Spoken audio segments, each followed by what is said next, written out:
Good morning. ही आहे आमची Columbus health केअरची team. आज एका कॅम्पसाठी सगळेजण एकत्र भेटलो होतो.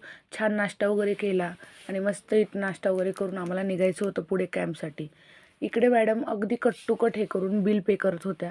त्याच्यानंतर ही कादंबरी ही तिच्याच तोंडाने सांगेल तिच्याबरोबर आज काय स्कॅम झाला ते. त्याच्यानंतर आम्ही ॲम्ब्युलन्समध्ये बसलो आणि आमच्या डेस्टिनेशनसाठी निघालो होतो. खूप मस्त अशी गाडी होती आणि ह्याच गाड्यांमध्ये आमचा प्रवास असतो, ह्याच गाड्यांमध्ये आमची कामं असतात. जिथे डेस्टिनेशनसाठी आम्ही गेलो होतो खूप सुंदर होतं. अगदी किल्ल्यावर गेल्यासारखं वाटत होतं. वाड्याचाही फील तिथे आला होता. काम करताना पण फार मज्जा आली. डॉक्टर चित्रा यांच्या पुण्यतिथीनिमित्त हा कॅन्सर स्क्रीनिंग कॅम्प आयोजित करण्यात आला होता. आणि हे जिजामाता सभागृह जिथे आम्ही आज कॅम्पसाठी गेलो होतो. खूप सुंदर असं सगळं नियोजन केलं होतं त्यांनी. नियोजन खूप छान होतं, त्याच्यामुळं कॅम्प पण अतिशय सुंदर पद्धतीने पार पडला आणि कॅम्पमध्ये सुद्धा आम्ही खूप एन्जॉय केलं. खूप शांततेत आणि खूप मज्जा आली आणि बरेच दिवसानंतर आम्ही एकत्र सगळे भेटतो, त्याच्यामुळे खूप एन्जॉय केलंच जातं आमच्याकडनं. तर या आजी होत्या, त्यांना रिव्ह्यू द्यायला सांगितला, पण ते इतक्या छान रिव्ह्यू देत होत्या म्हणून मी पण एक त्यांची साईड क्लिप करून घेतली. फायनली आमचं पॅकअप झालं. सगळं मटेरियल आम्ही होतं तसं सगळं पॅक करून घेतलं. प्रत्येकाने प्रत्येकाच्या जाग्यांवर सगळ्यांनी सामान ठेवून दिलं आणि नंतर आमची झाली होती निघण्याची वेळ. मोस्टली आम्ही सगळे कॅम्पलाच भेटतो, त्याच्यामुळे खूप दिवसांनी भेटल्यानंतर खूप गप्पा-टप्पा, छान एन्जॉय होतं.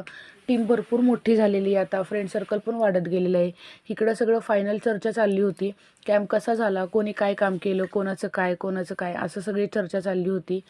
जरा जास्तच लांबून आली होती, त्याच्यामुळे सगळ्यांनी आमचं थँक्यू केले, सगळ्यांनी आभार मानले आणि काम पण खूप एक्सलंट झालं होतं. त्याच्यामुळे सगळ्यांना thank you, hi bye, tata bye bye, see you करून निघालो.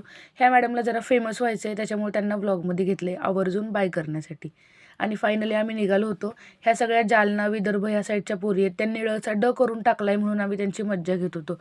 खरी मज्जा तर इकडे होती की अर्धा एक तास उभं राहून गाडी मिळाली. आम्ही दोघींनी एकमेकींच्या मांडीवर बसून कसं तरी ॲडजस्ट करून आम्ही निघालो होतो. पण बिचारे आमचे बाळासाहेब मागे उभे राहिले होते. ते पाहून जरा जास्तच हसायला आलं होतं. अरे, आमच्या धन्याची पण गाडी जरा घाटाघाटाने चालली होती, त्याच्यामुळे त्याची टिकली पण खूप सरकत होती. कसं तरी त्या टिकलीला एका जागेवर केलं आणि धन्याला सांगितलं इथं शांत बसा. आणि फायनली आम्ही घरी निघालो. घरी पोहोचलो.